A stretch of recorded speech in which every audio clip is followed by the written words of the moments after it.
오늘은 여러분과 같이 내 안에 시기심이 올라올 때라는 제목으로 말씀 나누도록 하겠습니다. 우리 안에 참 시기심이 올라올 때가 있죠. 네. 보통 시기심은요, 버림받았다는 느낌과 같이 오는 것 같아요. 네. 난 열심히 했는데 사람들이 알아주지 않고 또 보상이 전혀 없고 꼭 버림받은 것 같은 느낌이 듭니다. 여러분, 꼭 영화에 나오는 그 살리에리 다 아시죠? 처럼요. 근데 꼭 그때 이제 한 사람이 꼭 등장을 합니다. 누구죠? 모차르트 같은 사람이 등장을 합니다. 나에 비해 한 것도 없는 것 같은데 열심히 노력하지도 않는데 그냥 사람들에게 사랑받고 인정받고 그런 사람이 있으면 더 견디기 힘든 것이죠. 근데 오늘 본문에 보면요, 하나님은 그런 그 시기심까지도, 그런 감정, 들키고 싶지 않은 그 감정까지도, 또 버림받았다는 느낌까지도 하나님이 사용하시는 것을 오늘 볼 수가 있습니다. 만약 이런 감정이 내 안에 불쑥불쑥 올라온다면 뭔가 하나님이 나에게 말씀하시고 싶은 것이 있다는 것이죠. 네. 오늘은 이런 감정이 올라올 때 어떻게 해야 하는지 한번 5가지 지수로 하나님의 메시지를 한번 들어보길 원합니다. 첫 번째로요, 우리가 버림받았을 때 올라오는 이런 감정이 있어요. 버림받았다는 올라오는 감정이 있는데 첫 번째가 버림받았다는 감정 지수입니다. 우리 1절부터 4절까지 한번 빨리 읽어보도록 하겠습니다. 시작. 그러면 내가 묻겠습니다. 하나님께서 자기 백성을 버리셨습니까? 결코 그럴 수 없습니다. 나 자신도 이스라엘 사람이요 아브라함의 씨에서 난 자요 베냐민 지파에 속한 사람입니다. 하나님께서는 미리 하신 자기 백성을 버리지 않으셨습니다. 여러분은 성경이 엘리야에 관해 말한 것을 알지 못합니까? 그가 이스라엘을 고발해 하나님께 호소하기를 주여 그들이 주의 예언자들을 죽이고 주의 제자들을 부수었습니다. 오직 저만 남았는데 그들이 제 목숨도 찾고 있습니다 라고 했습니다. 그러나 하나님께서 그에게 무엇이라고 대답하셨습니까? 내가 나 자신을 위해 바알에게 무릎을 꿇지 않은 7천 명을 남겨두었다라고 하셨습니다. 여러분 1절을 보시면요, 바울이 하나님이 자기 백성을 버리셨는가 질문을 던졌죠. 근데 답을 이렇게 합니다. 결코 하나님이 자기 백성을 버리신 적이 없다, 그렇지 않다라고 증거를 지금 3가지를 제시하고 있습니다. 왜 우리 하나님이 이렇게 우리를 버리지 않으셨다고 하시는데 왜 우리는 버림받는 느낌이 드는 걸까요? 이 3가지 증거를 통해서 한번 하나님의 음성을 듣기 원합니다. 그 증거로 바울이 자기 자신, 버리지 않으셨다는 증거로 자기 자신을 지금 말하고 있습니다. 1절에 보니까 1절 한번 띄워주시겠어요? 바울이 자기는 이스라엘 사람이다, 나는 아브라함의 씨다, 베냐민 지파다. 근데 그걸 가지고 자기는 예수 믿는 자들과 교회를 핍박하는 폭행자고 박해자가 됐었다라고 자기 지금 간증을 하고 있는 것입니다. 다메섹 도상에서 왜 나를 핍박하냐는 주님의 그 음성을 듣고 정말 꼬꾸라졌죠. 눈이 멀게 됩니다. 그래서 은혜가 뭔지 사도 바울이 체험을 하게 되죠. 그리고 나서 빌립보서 3장을 보니까요, 이렇게 표현을 합니다. 자기가 열심으로, 굉장히 표현이 이렇게 나와요. 자기 열심으로 교회를 박해했다고 나옵니다. 그리고 자기의 의로, 자기는 율법으로는 흠이 없는 자라고 이렇게 얘기를 하면서, 근데 그렇게 내게 유익하던 걸, 내가 이스라엘 사람이고 히브리 사람이고 베냐민 지파고 이 모든 가말리엘의 문화생이고 이 모든 자기의 유익한 걸 내가 그리스도를 위해서 다 해로 여겼다고 그러면서 이렇게 얘기하죠. 예수님을 아는 지식이 가장 고상하다. 그래서 모든 것을, 그런 유익하던 것을 배설물로 여겼다고 말을 하죠. 그래서 이제는 성령으로 봉사하고 자기 의와 열심으로 봉사하는 게 아니라 이제 자기는 성령으로 봉사하고 예수로, 오직 예수로 자랑하겠다고 고백을 하고 있습니다. 바울은요, 자기 자신이 이런 핍박자, 폭행자였는, 자기 열심과 의로 사는 사람이었는데 하나님이 자기 같은 사람도 남은 자로 구원해 주셨다는 것을, 지금 버리지 않으셨다는 것을 자기 자신으로 지금 증거하고 있다는 것이죠. 이 말씀 우리가 이렇게 한번 적용해 봐야 됩니다. 우리는 근데 거꾸로 해요. 우리가 왜 버림받는 느낌이 드냐면, 우리가 여러 가지 바울이 그 유익하게, 예전에 유익하다고 여겼던 그 모든 것들, 학벌, 출신, 돈, 배경, 성공, 지식을 쌓아서 내가 지식인처럼 고상하게 보이길 원하는 것이죠. 그래서 그것을 얻기 위해서 열심을 내고 또 완전해지기 위해서 의롭고 흠이 없어지려고 우리가 열심히 공부하고 노력을 한다는 겁니다. 그래서 우리가 성령으로 봉사하지 않고 예수로 자랑하지 않고 내 열심과 내가 이렇게 열심히 살아왔는데 그죠? 보상해주지 않고 인정 안 해주니까 살리에리처럼 버림받았다는 느낌, 시기심이 우리 안에 불쑥불쑥 찾아온다는 것이죠. 그런 것을 추구하면 추구할수록 역설적으로 버림받았다는 느낌이 든다고 지금 사도 바울이 고백을 한 겁니다. 그러니까 자연스럽게 평안이 사라지고 내 안에 자존감이, 그러니까 그런 것들을 추구하면 추구할수록 자존감이 없어지는 거예요. 왜냐하면 예수님으로 인한 자존감이 아니잖아요. 그런 것들을 더 쌓아서 괜찮은 사람이 되어서 얻으려는 자존감이기 때문에 오히려 더 그런 것들을 추구하면 할수록 버림받았다는 느낌이 든다는 것이죠. 여러분, 예전에 바울이 사울이었잖아요, 그죠? 그 다음에 다윗도 사울에게 괴롭힘을 당했잖아요. 특징이 뭔지, 똑같은 사울이잖아요. 특징이 뭔지 아십니까? 너무나도 자기 열심과 그 시기심으로 인해서 버림받았다는 것 때문에 견딜 수가 없어 합니다. 그러니까 자존감이 낮으니까 계속해서 사람 눈치를 보면서 그렇게 된다는 것이죠. 부산스럽고 가만히 있질 못합니다. 여러분, 그렇다면 하나님이 날 버리지 않으셨다는 확신은 언제 들까요? 여러분, 사울이 바울이 됐을 때 어떻게 됐죠? 꼬꾸라졌잖아요. 자기 열심과 노력, 이것이 꼬꾸라졌을 때 버리지 않으셨다는 확신이 바울이 들었던 것이죠. 그때야 비로소 오직 예수다, 오직 은혜임을 이 사도 바울이 알게 됐다는 것입니다. 그동안 하나님이 버리신 게 아니라 사실은 자기가 하나님을 버렸다는 것이죠. 자, 두 번째, 버림받지 않았다는 증거 두 번째로요, 하나님이 남겨두신 7,000명을 지금 사도 바울이 예를 들고 있습니다. 지금 사도 바울의 논리는 이겁니다. 남은 자가 정통이지 그 북이스라엘의 대다수가 정통이 아니라는 겁니다. 그죠? 다수가 옳지 않다는 겁니다. 항상 믿는 자, 정말 소수라는 겁니다. 열왕기상 19장을 지금 사도 바울이 인용하고 있는데요, 그 당시 다수의 이스라엘 사람은 어땠는지 여러분 아시죠? 예언자들을 막 죽이고요, 또 제단을 부쉈다고 말을 하고 있습니다. 말씀해 보니까요. 그럼 믿음은 말씀을 들으면서 나는데 말씀을 듣지 않습니다. 나에게 쓴소리, 너 그렇게 하면 안 돼, 그거 우상숭배고, 너 열심이야, 너 의야, 그걸 좀 내려놓고 너 꼬꾸라져야 돼, 좀 낮아져야 돼, 이런 얘기하는 순장님의 말이 너무나도 듣기 싫은 겁니다. 그게 예언자들이 죽이고 싶은 마음이 우리 안에도 똑같이 있다는 것이죠. 말씀을 듣지 않아요. 큐티를 하지 않습니다. 그러니까 내 생각과 내 뜻대로 우리가 살아간다는 것이죠. 그 당시 열왕기상 19장에 나오는 대다수의 사람들이 자기 의와 열심과 기복적인 마음이 있었다는 것입니다. 그런 모습이 우리 가운데도 다 있죠. 그렇기 때문에 우리가 버림받는 느낌이 드는 겁니다. 왜냐하면 말씀이 들리지 않아서. 하나님이 날 버리시지 않으셨는데 하나님이 날 버리셨, 내가 버려놓고선 그렇게 하나님을 오해를 하고 있는 것이죠. 다 버림받지 않았다는 증거로 또 엘리야를 지금 사도 바울이 예를 들고 있습니다. 근데 엘리야는 여기서 좋은 의미가 아니에요. 좋은 의미가 아닙니다.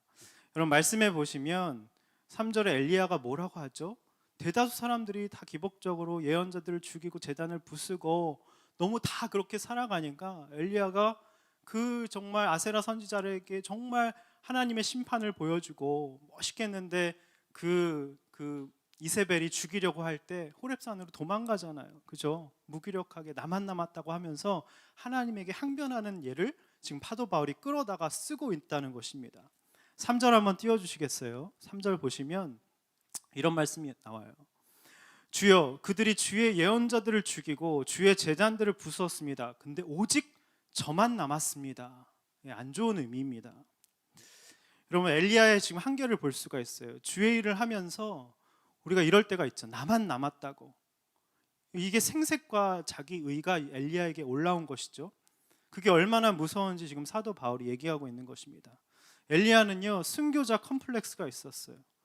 동역자가 없다고 합니다. 남은 자가 7,000명이나 있었는데 나만 남았다고 하면서 동역자 믿는 사람이 없다고 얘기하면서 혼자 독약청청하면서 오직 나만 남았다고 한 것이 그런 뉘앙스입니다. 그런 엘리야에게 하나님이 이렇게 이야기해요. 너만 남았다고?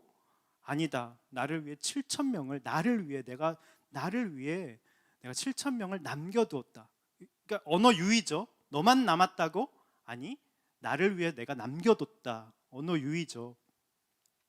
너는 단지 도구일 뿐이다. 너 말고도 다른 사람을 통해서 얼마든지 내가 일할 수 있다. 때론 냉정하게 말씀하신 것이죠. 내 의와 내 열심이 있으면 때론 하나님이 냉정해 보이십니다. 실제로 하나님은요, 엘리야가 이제 엘리야의 시대는 끝나고 엘리사를 세우시고요, 엘리사를 통해서 일하기 시작하십니다. 근데요, 엘리야의 정말 대단한 점은 뭔지 아십니까? 그걸 인정하고 받아들였어요. 너무 대단한 것 같아요. 그리고 선지 학교를 세워서 후계자 양성을 시작합니다. 엘리사를 자기의 후계자로 이렇게 세우고 인정을 합니다. 대단한 것이죠. 여러분, 내가 나만 남았다고 했는데 나의 한계를 직면하고 나보다 더 훌륭한 사람을 통해서 하나님 얼마든지 일하실 수 있다는 것을 깨닫고 자기의 역할은 여기까지라 깨닫고 후계자에게 미련 없이 넘겨준 것입니다. 그리고 후계자를 양성하기 시작한 것이죠. 여러분, 말씀해 보니까 나만 남았다와 하나님이 자기를 위해 남겨두신 자가 이렇게 비교되고 있습니다. 여러분, 하나님이 자기를 위해 남겨두신 자는 어떤 모습일까? 5절, 6절에 나옵니다. 한번 읽어보겠습니다. 5절, 6절 시작. 은혜로 선택을 받아 남은 사람이 있습니다. 그리고 만일 은혜로 된 것이면 행위로 인한 것이 아닙니다. 그렇지 않으면 은혜는 더 이상 은혜가 되지 못합니다. 여러분, 하나님이 자기를 위해, 여기 말씀해 보면 자기를 위해 남겨두신 바알에게 무릎 꿇지 않은 7천 명의 특징이 무엇인지 나오고 있죠. 5, 6절에 그것을 이렇게 요약하고 있습니다. 여러분, 내가 바알에게 무릎 꿇지 않은 건요, 내가 그렇게 하려고 해서, 내가 열심을 내고 착하고 바르게 살려고 해서 남아 있을 수 있다는 게 아니란 겁니다. 5절, 6절의 뉘앙스는 이거예요. 내가 남으려고 해서 남은 게 아니라 하나님이 남겨두셨기에, 남게 하셨기에 남게 됐다는 걸 이 사람들이 알았다는 것이죠. 이들의 특징은 그래서요, 은혜로 선택받은 사람이었다는 겁니다. 그죠? 행위로 인한 게 아니었다는 것이죠. 무슨 뜻인지 아시겠죠? 내가 바알에게 무릎 꿇지 않은 것은 내가 잘나고 내가 바르고 착해서가 아니라 하나님이 그렇게 하셨기 때문에 내가 그럴 수 있었다는 겁니다. 그 마음의 태도와 자세를 지금 말씀하고 계신 것이죠. 내 행위가 잘나서 무릎 꿇지 않았다? 그건 아니라는 것입니다. 사도 바울도 자기의 삶을 통해서 그렇게 얘기하고 있잖아요. 자, 첫 번째 적용 질문도 우리 허브에서 오신 분들은 이제 길 공동체는 이렇게 적용 질문이 있고 이걸 가지고 주일 설교로 또 순회서 나눔을 하는데요. 적용 질문입니다. 자, 버림받았다는 감정 지수를 여러분 한번 테스트해 보시기 바랍니다. 내게 은혜가 더 이상 은혜가 되지 않을 때 어떤 모습이 나타나냐면 행위로, 내 열심과 의로 보상받고 싶어하고 인정 안 해주면 화가 난다는 것이죠. 그래서 내 열심이 나오고 그 열심의 끝은 엘리야처럼 이게 뭔가, 고작 이게 단가, 그죠? 보상이 이게 단가? 그래서 허무해지고 엘리야가 그 호렙산에서 자기를 죽게 해달라고 완전 탈진에 빠져서 그런 모습이 나왔잖아요.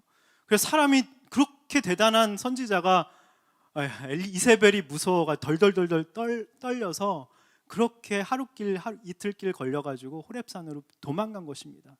대인 기피가 생기고 사람이 두려워지고 무기력해지고 탈진과 혼자라는 생각, 나만 남았다는 순교자 컴플렉스에 혼자 남았다고 하니까 옆에 나눌 7천 명이 있었음에도 불구하고 속마음을 동역자들에게 털어놓지 못하게 된다는 것입니다. 여러분, 이걸 제가 왜 이렇게 잘 뽑았는지 아세요? 제가 이걸 경험해 봤기 때문입니다. 탈진에도 빠져봤고요, 무기력에도 빠져봤고요, 대인기피도 겪어봤고요. 옆에 사실 속마음을 털어놓으면 되는데 털어놓지 못한다는 건 내가 교만해서 그렇습니다. 내가 뭔데, 그죠? 나만 혼자 남았다는 그 내 생색과 의, 그것이 가장 무섭다. 그것 때문에 버림받았다는 느낌을 스스로 자초한다는 것이죠. 자, 근데 지금 대다수 유대인들이 이런 버림받은 느낌이 든 겁니다. 이 증상을 7절, 10절에서 한마디로 뭐라고 하는지 여러분 아십니까? 7절, 10절 한번, 7절, 8절 한번 볼까요? 완악, 이런 증상을 심리적 증상이 아니라 하나님 보시기에 이걸 완악이라고 하십니다. 두 번째 한번 완악 지수를 한번 살펴볼게요. 첫 번째가 버림받았다는 감정 지수고요. 두 번째가요, 완악 지수. 여러분의 완악 지수는 얼마나 되십니까? 한번 돌아봤으면 좋겠습니다. 7절, 8절 한번 읽어보겠습니다. 시작. 무엇입니까? 이스라엘은 자기들이 찾던 것을 얻지 못했습니다. 오직 택하심을 받은 사람들이 얻었고 나머지 사람들은 완악해졌습니다. 기록되기를 하나님께서 오늘날까지 그들에게 혼미한 신령과 보지 못하는 눈과 듣지 못하는 귀를 주셨다라고 한 것과 같습니다. 여러분 말씀을 보실 때요, 완악, 그건 나와 상관없어. 유대인을 저 사람들이나 해당되는 얘기고 나는 상관. 그러면 이건 말씀을 나에게 주시는 음성으로 못 듣는. 큐티는요, 오늘 나에게 주시는 세밀한 주님의 음성으로 듣는 거. 나에게도 이런 완악한 모습, 모태신앙이지만 내 생색과 의로 버림받았다는 느낌으로 지옥을 살고 있는 나에게 오늘 그 감정을 직면시키고자 이런 모습을 있다는 것을 우리에게 직면시키시는 것이죠. 그럼 그것을 인정하고 받아들이고 회개하면 되는 겁니다.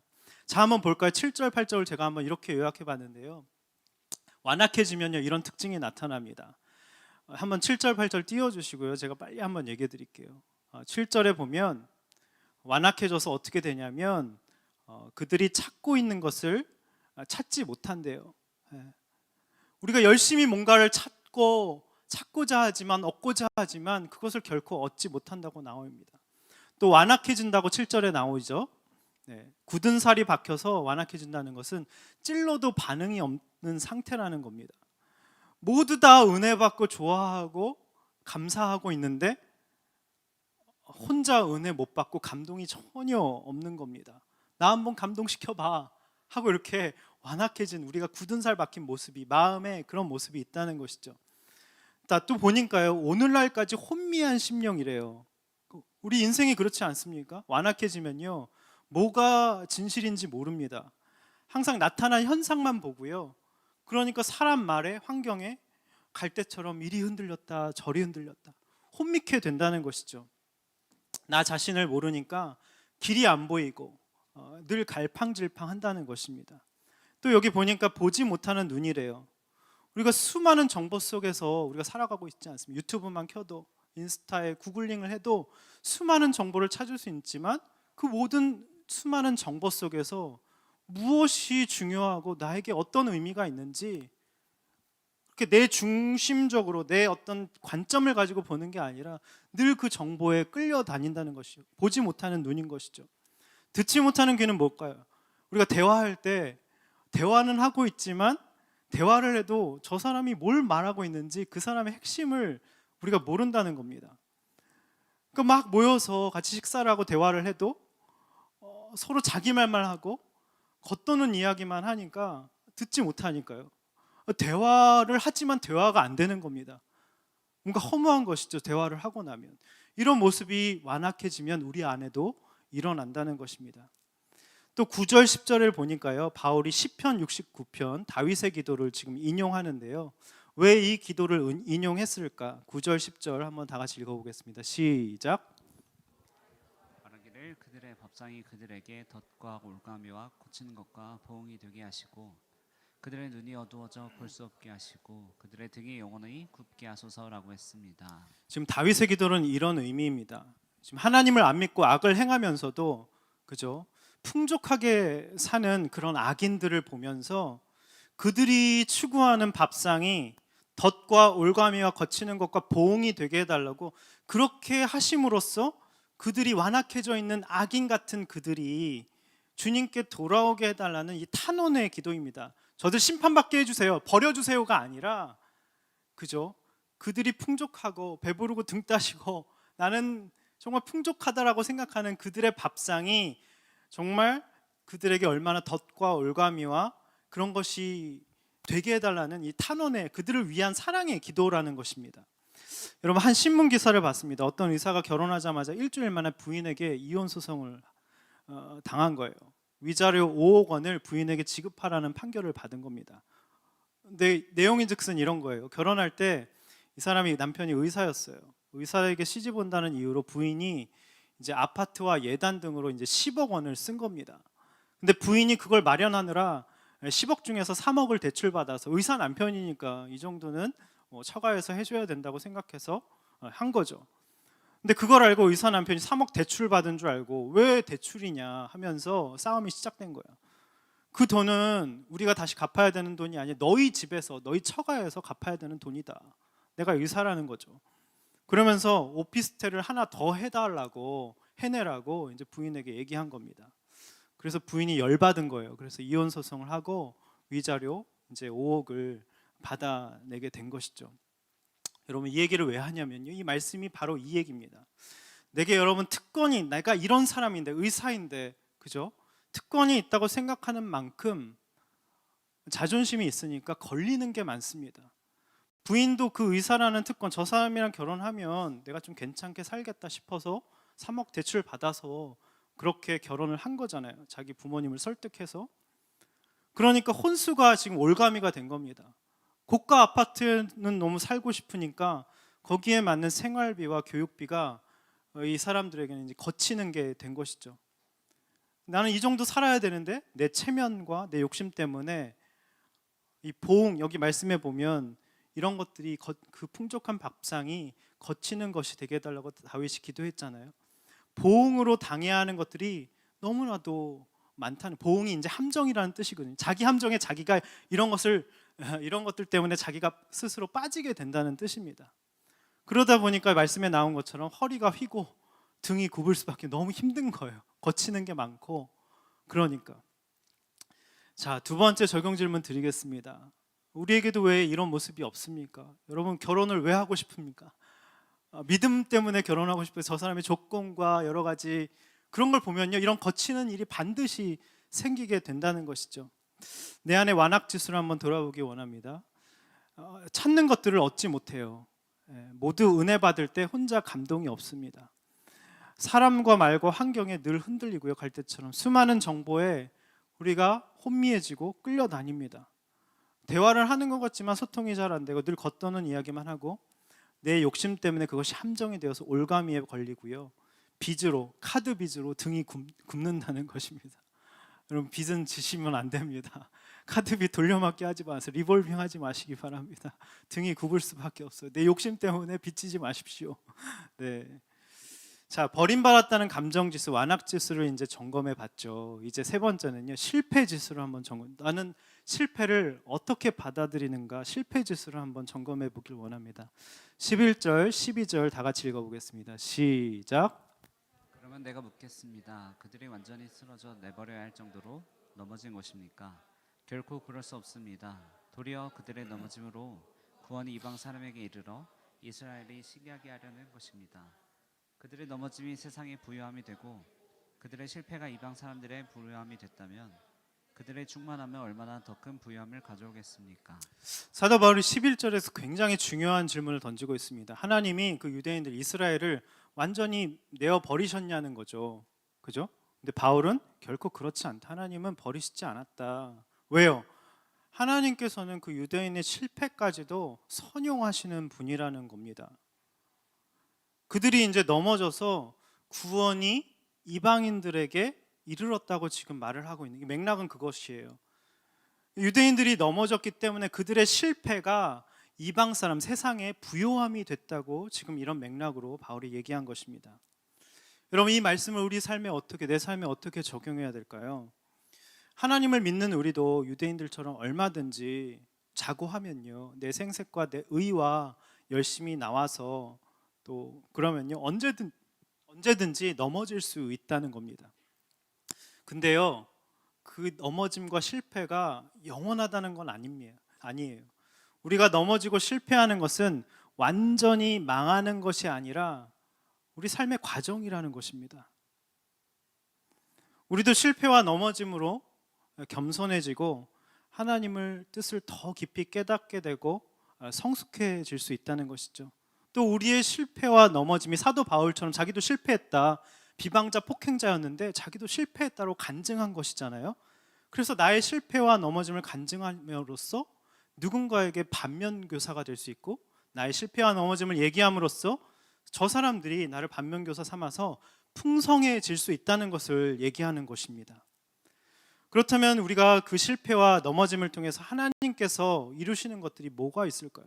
여러분, 우리가 왜 버림받는 느낌이 드냐면 이 실패를 하나님이 널 버렸어, 날 버렸어라고 받아들이기 때문에 버림받은 느낌이 드는 겁니다. 아니요, 하나님 우리의 실패까지도 넘어짐까지도 선용하시는 분이라는 거죠. 그렇다면 왜 이렇게 실패를 통해서 하나님께서 나에게 도대체 이루시고자 하는 게 뭘까? 첫 번째로요, 내 힘으로 안 된다는 걸 알게 하시려는 겁니다. 하나님의 은혜만 행위가 아니라 하나님의 은혜로 내가 남는 자가 됐다는 것을 고백하게 하시려는 것이죠. 하나님 우리의 완벽함을 요구하시는 게 아니라, 그죠? 인간은 죄인이잖아요. 완벽하다는 것은, 완벽이라는 것은 거짓말인 것이죠. 우리는 부족하고 연약하고, 그렇기 때문에 진짜 은혜가 무엇인지 알게 된다는 것이죠. 자, 두 번째, 실패를 통해 깨닫게 되는 게 뭐냐면 진실입니다. 진실. 무엇이 진실인지 알게 돼요. 실패하게 되면요, 나를 꾸미려 하는 포장하는 게 사라지게 됩니다.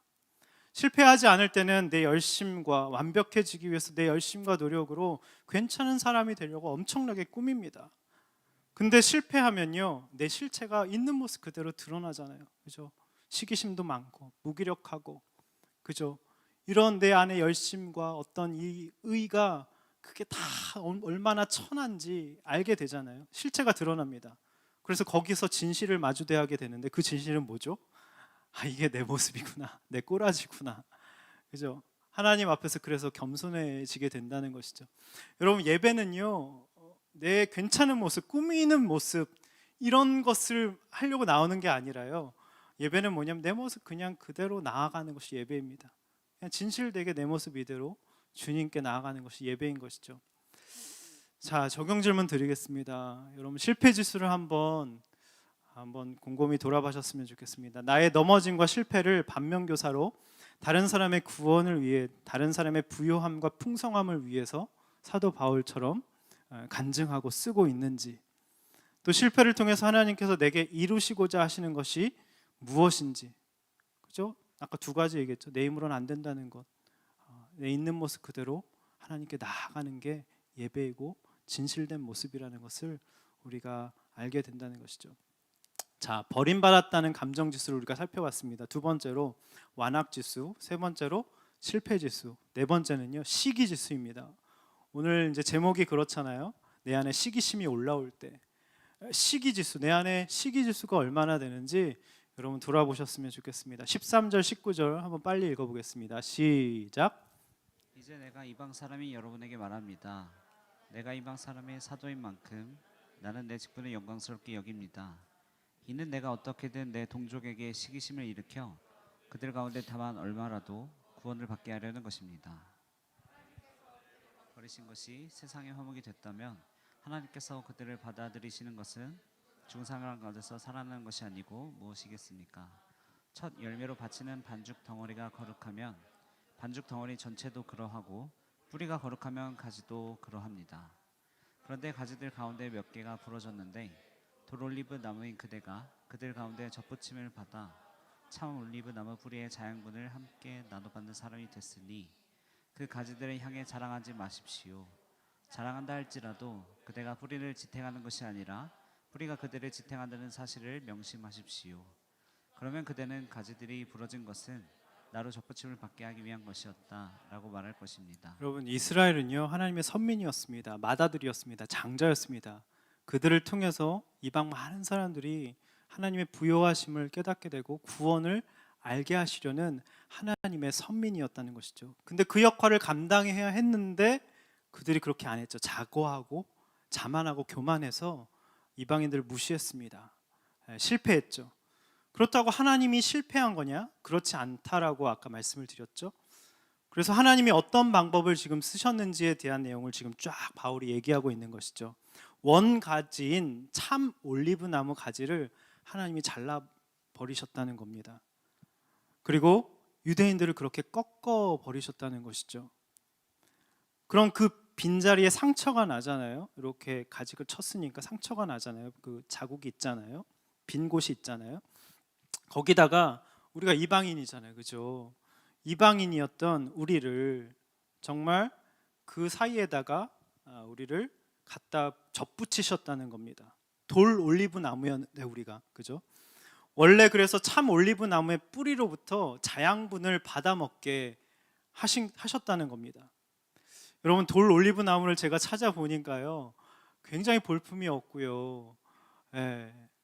그리고 나무는 야생에서 자라는데요, 땔감이나 지팡이 정도로밖에 사용하지 않는다고 하더라고요. 그때 팔레스타인 유대 지방에서 아주 볼품없고 가치 없는 나무입니다. 근데 신기하게 참 올리브 나무와 비슷한 품종이에요. 근데 열매는 완전 다릅니다. 한번 보여주시겠어요? 열매는 완전 달라요. 돌 올리브 나무 열매는요, 블루베리처럼 생겼습니다. 한번 띄워주시겠어요? 블루베리처럼 생겼고요. 이게 참 올리브 나무 열매, 우리가 보는 엑스트라 버진 오일 아시죠? 유기농 압착해서 만드는 엑스트라 버진 오일, 기름 먹으면 얼마나 그 유기농으로 진짜 신선합니까? 시큼한 맛도 나고 신선하죠. 저는 아침마다 이렇게 유기농 올리브 오일을 이렇게 한 잔씩 마시는데요. 이런 얘기를 왜 하는지 원고에 없는. 근데 돌 올리브 나무 한번 보여주세요. 블루베리처럼 생겼습니다. 기름 하나도 없고요. 먹으면 엄청 쓰고요. 진짜 맛대가리가 하나도 없다고 합니다. 예. 근데 여러분 보세요. 보잘것없는 이 야생 돌 올리브 나무가 우리가 그렇다는 거잖아요. 그죠? 근데 참 올리브 나무에 그 잘려가지고 거기에 대신 이렇게 접붙임 된 거예요. 그래서 그 나무의 뿌리로부터 자양분을 받아 먹게 되니까 그 돌 올리브 나무 열매가 아니라 참 올리브 나무 열매가 내 안에 맺히게 됐다는 지금 뜻입니다. 그러니까 원래 이스라엘 백성들이 그 뿌리로부터 받아 누리게 됐던 그 참 올리브 나무의 그 자양분을 내가 누리게 됐다는 것입니다. 그 뿌리로부터 받은 자양분이 무엇이죠? 엄청난 축복이 있죠. 예배와 약속들과 기적들과 하나님을 직접 받고요. 유대인들은요, 수많은 율법이 있었고요, 엄청난 축복들이 있었습니다. 이런 거예요. 우리 삶에 한번 바로 적용을 해보면, 우리가 이제 큐티하고 예배하고 아울리치하고 MC하고 순장하고 사랑해하고 크리스마스 블레싱하고 이 모든 리더십을 하면서 우리가 이제 먼저 믿은 유대인으로서 좀 생색과 내 열심이 나고, 뭔가 이렇게 보상 안 해주는 거 알아주지 않으면 생색이 나고 화도 나고, 그래서 이젠 더 이상 이 힘든 거 못 해 먹겠다 하면서 너무 무거운 짐이라고 생색을 냈었는데, 갑자기 새로 처음 우리 길 공동체에 처음 왔는데, 예수 처음 믿어서 세례 받고 막 눈물 흘리면서 저 MC만 제가 무슨 MC예요? 저는 너무 부족합니다. 막 하면서 막 눈물 흘리면서 매 예배 때마다 우는 겁니다. 그리고 모든 사랑의 크리스마스 블레싱 다 참여하고 너무 좋아하는 거예요. 그 모든 것들, 축복, 자양분을 빨아먹을 수 있으니까 너무 좋은 거죠. 근데 그 감사해 하면서 누리는 모습을 그 유대인이 보고, 먼저 된 사람이 보고, 사실 부러워하고 샘내하는 게 정상인데, 그래 뭐 나도 다 처음엔 그랬어 하면서 조금만 지나봐 하면서 그 사람을 평가절하하고 이제 깎아내리려는 마음이 내 안에 있다는 것이죠. 제 안에도 있습니다. 여러분, 근데 어떤 마음이 드는 게 정상인가요? 원래 내가 사실 선민이잖아요. 먼저 부름받은, 먼저 된 자, 나중 된 자 지금 얘기하는 거예요. 내가 먼저 된 사람으로서 내가 받아야 할 은혜를 나중 된 저 사람들이 다 받아 누리는 것을 보면 부럽고 샘나고 시기하는 게 정상이라는 겁니다. 11절에 볼까요? 이스라엘이 시기하게 하려는 것이다 라고 말씀하고 있고요, 14절에도 시기심을 일으켜라고 말씀하고 있습니다. 여러분, 세상은요, 부러우면 지는 거라고 하죠. 근데 이 말은 틀렸습니다. 부러운 건 부러워해야 합니다. 그럼 장기하 노래 부럽지가 않아 아세요? 네, 연기하지 말라고 해서 부르진 않겠습니다. 네. 한번 해볼게요. 가사가 너무 기가 막힙니다. 너네 자랑하고 싶은 거 있으면 얼마든지 해. 난 괜찮아. 왜냐면 나는 부럽지가 않아. 한 개도 부럽지가 않아. 박수 한번 주세요. 감사합니다.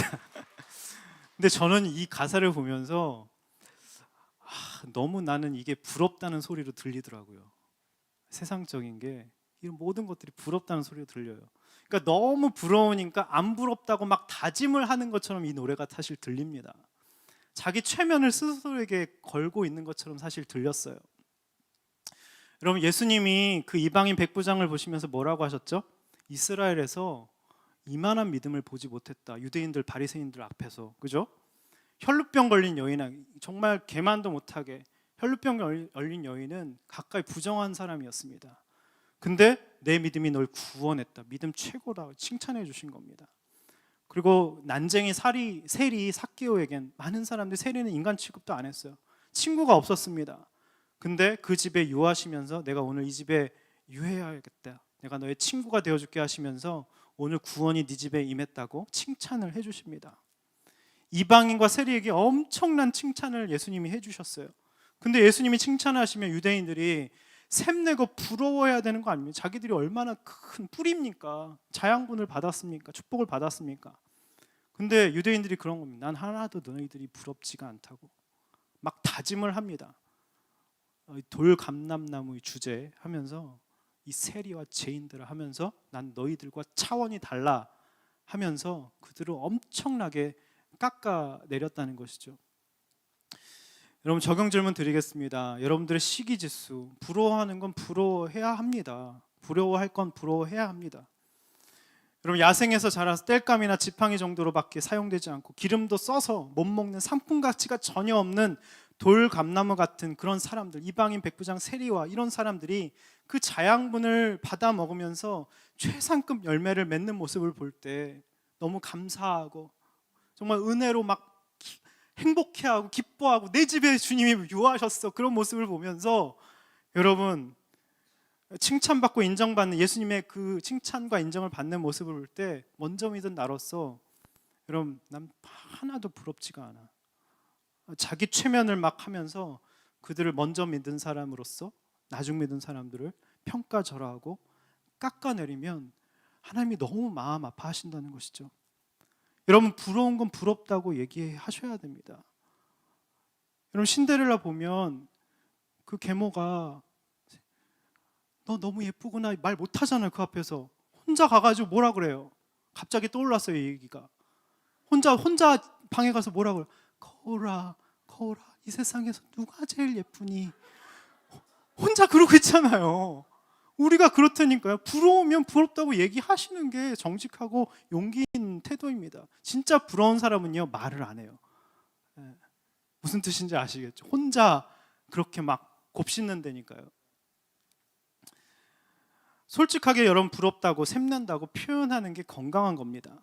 자, 그리고 우린 여기서 예수님과 바울의 그 시기심을 이용한 사역 원리를 배울 수가 있습니다. 이걸 우리 삶에 어떻게 적용해야 될까, 이런 겁니다. 저희 집 얘기예요. 아버지가 정말 이렇게 예수 안 믿고 엄마 맨날 핍박하시고 집에 안 들어오시고 다른 분들 좋아하시고 막, 그래서 그 남편이 구원받을 때까지 저희 어머니가 정말 눈물로 기도를 하셨습니다. 그 자녀로 볼 때 얼마나 마음 아픈 일입니까? 근데요, 처음에는 어머니가 남편에게, 저희 아버지에게 집착하셨어요. 믿음이란 빙자에서 남편 사랑에 집착을 하셨습니다. 그러면요, 안 변할 가능성이 굉장히 큽니다. 근데 저희 어머니가 언제부턴 자기 죄를 보시고 자기 의와 열심과 이 생색, 이런 걸 보시면서 회개하시면 나서부터 완전 달라지셨어요. 그러니까 남편을, 저희 아버지를 하나님께 그냥 맡기고 그냥 다른 사람을 살리기 시작한 겁니다. 막 교회에서 힘든 사람들 막 살리기 시작한 거예요. 하나님이 막 은혜를 주시고 막 자유함을 주시고 기쁨을 주시니까 예전에 남편한테 집착할 때는 그렇게 지옥을 사시다가 막 기쁘신 거예요. 그리고 이런 어머니의 변화되는 모습을 보고 또 우리가 자녀들이 볼 때 어머니가 바뀌셨는 거 알거든요. 그러니까 막 서로 믿음 얘기를 하면서 알콩달콩 자녀들과도 사이가 좋아졌어요. 저희 어머니랑도 저희가 사이가 좋아졌습니다. 아버지는 늘 똑같이 완악하게 늘 못 살게 하고 힘들게 하고, 근데 저희 어머니는 아랑곳하지 않고 진심으로 아버지를 섬기고 사랑하고 기뻐하고 그러시는 거예요. 그래서 아버지가 어떤 마음을 느끼는지 아십니까? 뭔가 자기만 소외된 것 같은 거예요. 샘나고 자기들끼리만 좋은 거예요. 그래서 나중에 뭔지 민망해지셔가지고 그냥 성탄절에 한번 따라 나가 볼까? 이렇게 되신 겁니다. 무슨 뜻인지 지금 이 얘기를 하고 있는 겁니다. 여러분, 우리가 여기서 메시지를 받으셔야 돼요. 그 사람의 마음을 얻으려면요, 그 사람에게 집착하고 매달리지 말고 맡기고 나는 즐거운 일, 구원의 일을 하라는 것입니다. 다른 사람을 위해 이타적으로 살면요, 그 사람의 마음도 얻게 된다는 것이죠. 여러분, 연애도 똑같습니다. 여러분, 애인에게 집착하면 집착할수록 매력이 떨어집니다. 그럼 주의 일에 정말 이타적인 일을 한번 즐겁게 해보십시오. 그러면요, 애인이 자기한테 늘 집착하고 눈치 보고 비굴하게다가 막 자기가 조정하고 그랬는데 더 좋아하는 게 생긴 거예요. 그럼 더 매력이 생긴다니까요. 여러분, 애인에게 집착하면 집착할수록 오히려 더 종속되고 비굴해지고 매력이 떨어집니다. 여러분도 이 원리로 살아가셔야 된다는 것이죠. 적용 질문 드리겠습니다. 여러분, 가족에게, 믿지 않는 가족 또 애인에게 집착하십니까? 아니면 주의 일에 이타적인 일을 즐겁게 하면서 여러분 신비한 매력을 주고 계십니까? 우리 옆 사람 보고 이렇게 인사합시다. 신비한 매력이 넘치시네요. 네, 신비하십니다. 여러분, 매력이 넘치십니다.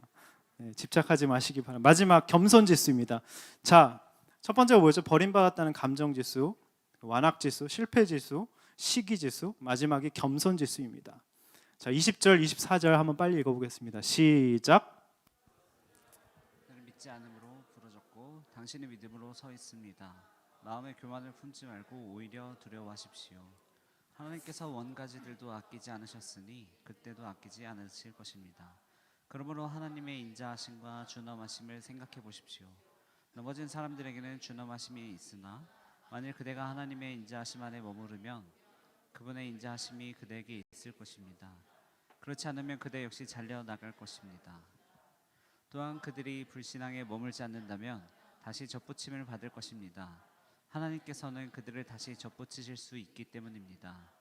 그대가 본래 돌올리브 나무에서 잘려나와 본성을 거슬러 참 올리브 나무에 접붙임을 받았다면 하물며 원가지들인 이 사람들이야 얼마나 더 쉽게 자기 올리브 나무에 접붙임을 받을 수 자, 있겠습니까? 20절에서 22절은요 무슨 뜻이냐면 지금 원가지에서 참 올리브 나무가 떨어져 나왔고 돌 감는 나무였던 돌 올리브 나무였던 내가 거기에 접붙임을 받았잖아요. 그런 나로서 우리가 어떻게 살아가야 되는 나의 자세에 대해서 지금 말씀해주고 있는 것입니다. 돌 올리브 나무는 어떻게 참 올리브 나무에 접붙임을 받게 됐을까요? 한번 생각해 보십시오. 돌 올리브 나무는 어떻게 참 올리브 나무에 접붙임 받게 됐을까요? 원래 돌 올리브 나무에서 찍힘을 받았기 때문에 접붙임을 받게 된 거예요. 찍힘 받은 게 먼저입니다. 무슨 뜻인지 아시겠죠? 그러니까 내가 잘나서 접붙임 받은 게 아니라는 겁니다.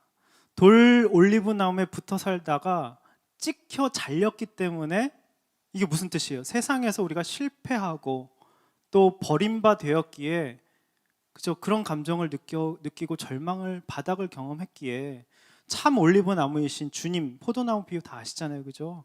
우리가 접붙이게 됐다는 겁니다.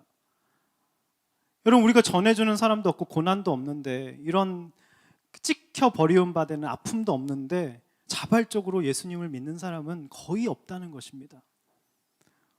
사실 우리는 겉으로는 굉장히 좋은 환경에 있는 것 같고 괜찮게 살고 또 경제적으로도 직장에 다니고 괜찮게 사는 것 같죠.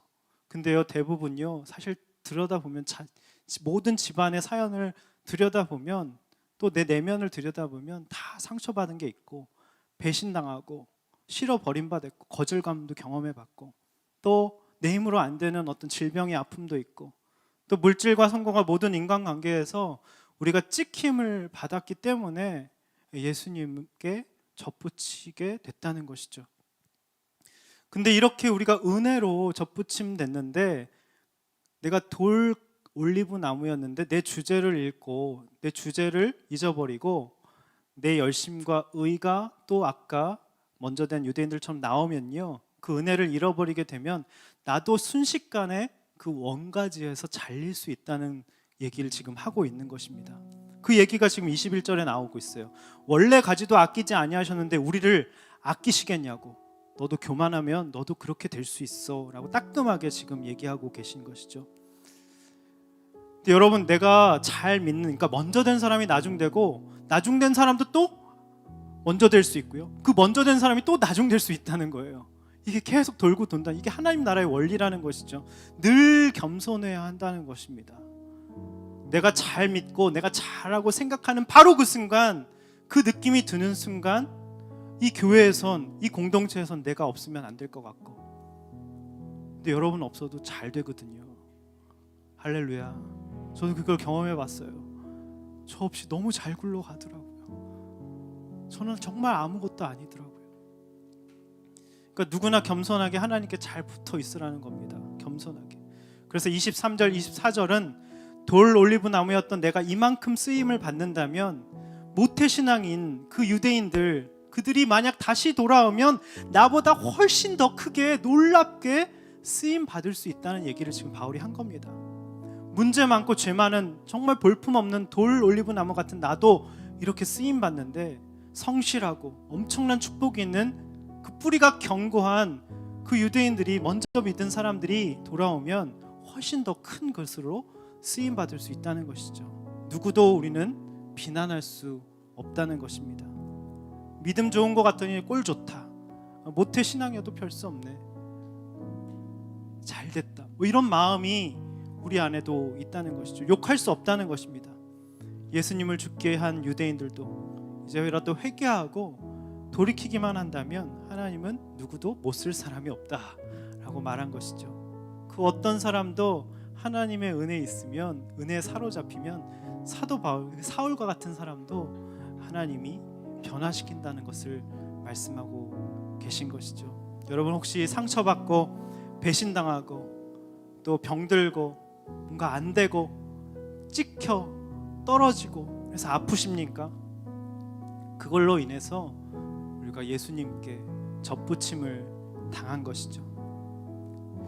여러분, 이 시간 이 찬양 부를 때 정말 벼랑 끝에 서 있는 나를, 주님이 나를 사랑해 주시고 벼랑 끝에 선 나를 여기까지 인도하신 오직 그 주님의 은혜만 찬양하는 겸손한 사람이 되었으면 좋겠습니다. 여러분, 혹시 요즘에 시기심이 올라와서 지옥을 살고 계십니까? 저도 겪어봐서 압니다. 난 열심히 했는데 알아주지 않고 보상이 없는 것 같고, 항상 시기심과 버림받는 느낌은 같이 옵니다. 하나님 버리신 적이 없는데 날 버리셨다고 하면서 원망하고 불평하고 계십니까? 그런 감정들이 내 안에 올라온다면 하나님 여러분께 오늘 말씀하고자 하는 바가 분명히 있다는 것입니다. 그 시기심과 버림받는 느낌을 내가 써서 널 돌이키게 하겠다라고 오늘 말씀하고 계시는, 불 좀 다 꺼주시고요. 오늘 이 시간 주님 앞에 정말 진실된 모습으로, 거짓 없는 모습으로 주님 앞에 진실되게 기도하기 원합니다. 하나님, 내가 은혜가 더 이상 은혜가 되지 않습니다. 하나님, 행위로 자랑하고 내 열심과 내 의로 살아서 완벽해지려고 하니까 더 불안해지고, 그러지 못한 나 자신을 보면서 자학하는 나를 불쌍히 여겨 주시옵소서. 그래서 엘리야처럼 이게 뭔가, 보상이 고작 이건가, 허무하고 사람이 두렵고 탈진하고 무기력해지고 혼돈과 혼자라는 생각 가운데 나만 홀로 남았다는 그 선교자 컴플렉스로 내 옆에 털어놓을 사람도 없고 지옥을 살고 있습니다. 하나님, 나를 불쌍히 여겨 주시옵소서. 저는 완악합니다. 하나님, 지금 제 상태를 주님이 잘 아십니다. 있는 모습 그대로 주님 앞에 진실되게 이 마음을 토로합니다. 주님, 내가 찾고자 하지만 얻지 못하고 찾지 못하고 모두 은혜 받고 있는데 내 마음이 굳은 살이 박혀서 완악해져서 감동이 전혀 없습니다. 사람 말과 환경에 늘 요동치며 수많은 정보에 이리 끌려다니고 저리 끌려다니며 대화를 해도 뭐든지 헛헛하고, 하나님 늘 겉도는 이야기만 하며 내 안에 진심은 이건데 솔직하게 토로하지 못하는 나의 연약함이 있습니다. 욕심 때문에 올가미에 걸렸고, 하나님 너무나도 인생이 힘이 듭니다. 나의 모습을 진실되게 주님 앞에 토로하기 원하오니 주님, 이 시간 나 가운데 찾아와 달라고, 이 시간 먼저 이 찬양 같이 부르시고 다 같이 기도하며 나가겠습니다. 찬양하겠습니다. 주 부르심 따라 주 부르심 따라 예수 이름 부르며 예수 이름 부르 나의 인생을 드렸네 나의 인생을 드렸네 사람들 이해 못하고 결과 어떠하든지 주만 따라가기 원했네 주만 따라가기 이제와 돌이켜보면 그저 부끄럽습니다 이제와 돌이켜보면 그저 부끄러워 모두 다 주의 은혜입니다 내가 이제까지 남게 된 것도 하나님 주의 은혜입니다 벼랑 끝에 선 나를 주의 손이 이끌어 여기까지 인도하셨네 주 부르심 따라 다시 한번 고백하겠습니다 주 부르심 따라 예수 이름 부르며 나의 인생을 주님 앞에 드렸습니다 사람들 이해 못하고 결과 어떠하든지 못하고 결과 어떠하든지 주만 따라가기 원했습니다 주님 이제와 나의 삶을 돌이켜보니 주님 너무나도 부끄럽습니다 하나님 모두 다 주의 은혜입니다 하나님 벼랑 끝에 서 있는 저를 주의 손이 이끌어 주셨습니다 여기까지 인도하신 분이 주님이십니다 하나님 사랑 날 떠나지 않고 하나님 사랑 날 떠나지 않고 끝까지 사랑하셨기에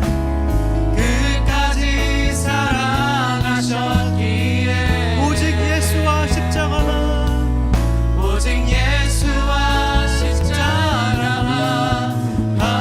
나의 생명도 아낌없이 주님께 드리기 원합니다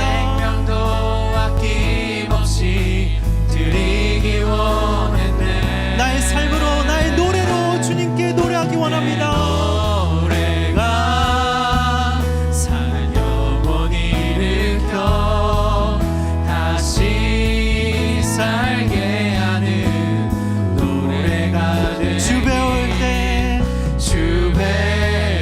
때 착한 일꾼이라 칭찬받기 나오나네 하나님 내 안에 시기심이 올라옵니다 나 열심히 했는데 알아주지 않고 보상이 전혀 없고 버림받은 것 같은 느낌이 듭니다 하나님 더 이상 은혜가 되지 않습니다 행위로 자랑하고 내 열심과 내 의를 자랑하고 싶은 나의 완악함을 주님 불쌍히 여겨 주시옵소서 보상의 고작이 건가 하며 엘리야에게 온 탈진이 제게 있습니다 무기력과 혼자라는 생각이 제게 있습니다 하나님 완악한 모습이 제게 있습니다 주님 저를 꼬꾸라뜨려 주시옵소서 부서뜨려 주시옵소서 깨지게 하여 주시옵소서 그래서 오직 주의 은혜만 자랑하고 벼랑 끝에서 나를 살리신 주의 은혜만 자랑케 하는 인생이 되게 해달라고 이제 다 같이 기도하며 나가겠습니다 기도하겠습니다 하나님 아버지 시간 오늘 주신 말씀이 바로 나에게 주시는 하나님의 음성이고 세밀한 음성임을 고백합니다 하나님 내 안의 시기심과 버림받았다는 느낌으로 말미암아 하나님 지옥을 살며 무기력과 나태함과 하나님 강팍함으로 하나님 행위로 자랑하고 싶은 엘리야와 같은 탈진과 하나님 허무함과 하나님 혼자라는 생각과 순교자 컴플렉스에 하나님 내 안에 친구가 없고 속마음을 털어놓는 하나님 사람이 없었습니다 주님 불쌍히 여겨 주시옵소서 내가 찾는 것들을 얻지 못하고 하나님 모두 은혜였지만 하나님 내가 혼자 은혜 받지 못하고 완악하여져서 굳은 살이 베겨서 감동이 없고 사람의 말과 환경에 흔들리는 하나님 주인입니다 수많은 정보에 끌려다니며 하나님 대화를 해도 소통이 되지 않고 늘 겉도는 이야기만 하며 하나님 욕심 때문에 올가미에 절리고 하나님 등이 굳으며 하나님 너무나도 실패한 인생을 살았습니다 주님 나를 불쌍히 여겨주시옵소서 나를 한 번도 버리지 않으시고 나를 한 번도 하나님 실망시킨 적이 없으시다고 하시는데 난 늘 나를 버렸다고 하나님 나를 어떻게 하면 이런 무시하고 힘들어하고 불평하며 하나님께서 대질하는 우리의 완악함을 주님 불쌍히 여겨주시옵소서. 하나님 벼랑 끝에 선 나를 이끌어주시고 여기까지 인도하신 주님의 은혜만 찬양하는 인생이 될 수 있도록 주님 인도하여 주시옵소서. 하나님 오직 주님이 하셨다고 오직 은혜만 오직 구원만 찬양하는 인생이 될 수 있도록 주님 인도하여 주시옵소서. 오늘 이 시간 동안 기도하기 원합니다. 하나님은 나의 실패까지도 넘어짐까지도 쓰신다고 말씀하십니다. 선용하신다고 하십니다. 하나님 사도 바울처럼 우리가 나의 실패와 넘어짐을 나는 핍박자였다고 박해자였다고 간증하기를 원하십니다. 나를 반면교사 삼아서 하나님 다른 사람에게 주님의 부요하심과 오직 은혜와 오직 구원을 하나님 그 부요함과 풍성함을 전하는 삶을 하나님 살게 하고자 나에게 실패와 넘어짐을 주셨는데 하나님 내가 진실되게 하여 주시옵소서. 하나님 내가 오직 하나님만 자랑하는 인생 될 수 있도록 인도하여 주시옵소서. 우리가 이 시간 기도할 때 하나님 내가 부러워해야 될 것을 부러워해야 된다고 오늘 말씀하십니다. 시기할 것을 시기해야 된다고 오늘 말씀하십니다. 하나님 정말 돌 올리브 나무처럼 볼품없고 초라한 인생도 하나님 믿음으로 이끄셔서 하나님 그 자양분을 뿌리로부터 빨아들여서 하나님 참 올리브 나무인 열매를 맺게 하신다고 하셨는데 하나님 그런 하나님께 칭찬받고 인정받는 사람을 보면서 전혀 부럽지 않다며 자기 체면을 하며 평가절하를 하며 깎아내리는 모습이 제 안에 있었습니다. 솔직하게 부럽다고 그런 사람처럼 살고 싶다고 진솔하게 주님 앞에 아뢰기를 권합니다. 하나님 가족에게 애인에게 집착하며 하나님 오늘 그러지 말라고 하십니다. 주의 일에 이타적인 일을 즐겁게 하면서 신비한 매력을 주는 복된 인생이 되라고 하십니다. 오늘 겸손하라고 하십니다. 나 같은 사람도 접붙여 주셨는데 하나님 저 사람도 변화될 수 있다는 것을 우리가 바라보며 인정하며 사랑하는 인생을 살게 해달라고 이 시간 다 같이 기도하며 나가겠습니다. 기도하겠습니다. 하나님 아버지 시간 오늘 놀랍도록 우리에게 깨달음을 주시고 하나님 놀랍도록 우리 가운데 역사하여 주시고 감사합니다. 하나님 우리의 실패까지도 넘어짐까지도 선영하시고 쓰신다는 것을 기억하게 하여 주시옵소서. 하나님 아버지 시기하고 하나님 하나님 샘내하고 부러워하는 것까지 하나님 쓰신다고 하시니 감사합니다. 솔직하게 부럽습니다. 하나님 그렇게 살고 싶습니다. 하나님 이방인 고뇌를 하나님 백부장처럼 하나님 내 믿음이 너를 구원했다 하나님 그런 소리와 칭찬과 인정을 받고 싶습니다. 하나님 이스라엘만의 이 많은 믿음을 본 적이 없다는 그런 칭찬과 인정을 주님 받고 싶습니다. 하나님 그렇게 나의 인생을 사용하여 주시고 하나님 써주시옵소서. 사람에게 집착하지 않게 하여 주시고 하나님 이타적인 일을 하며 내가 즐거워하는 일을 하면서 신비한 매력을 지닌 하나님 그런 주의 사람 되게 하여 주시옵소서. 하나님 우리 겸손하게 하여 주시옵소서. 하나님 내가 상처받고 배신당하고 병들고 하나님 지킴을 받았기 때문에 하나님 예수님 참 보도나무 되신 그 옆에 접붙임 받을 수 있었습니다. 하나님 그 실패까지도 쓰시는 하나님을 바라보며 나아갈 수 있도록 주님 인도하여 주시옵소서. 나 같은 사람도 접붙여 주셔서 하나님 그 어떤 사람들도 나의 있다는 것을 인정하며 하나님 나아갈 수 있도록 주님 인도하여 주시옵소서. 하나님 나는 주님의 것입니다. 오직 주의 은혜만 사랑하게 하여 주시옵소서. 오직 주님의 사랑을 사랑하게 하여 주시옵소서. 오직 구원과 오직 은혜만 사랑하는 인생 될 수 있도록 주님 인도하여 주시옵소서.